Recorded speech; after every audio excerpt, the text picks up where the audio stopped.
Noong June 23, 1771, sa Stockholm, Sweden, namatay ang hari ng Sweden na si King Adolf Frederick.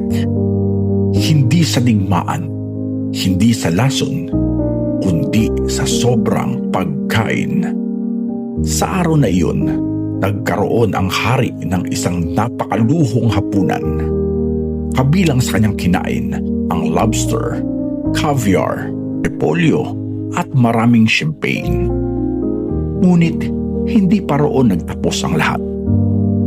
Bilang panghimagas, kumain pa siya ng 14 na servings ng semla, isang tradisyonal na Swedish pastry na gawa sa tinapay, almond paste at makapal na cream na kadalasang kinakain tuwing Shrove Tuesday.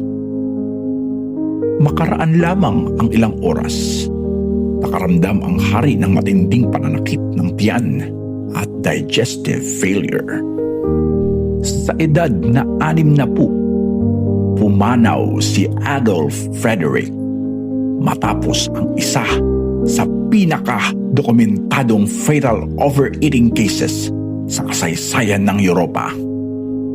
Dahil dito, nakilala siya sa kasaysayan bilang The King Who Ate Himself to Death. Isa siyang bihirang halimbawa ng isang monarko na namatay hindi dahil sa politika o digmaan, kundi dahil sa walang preno na luho ng mesa.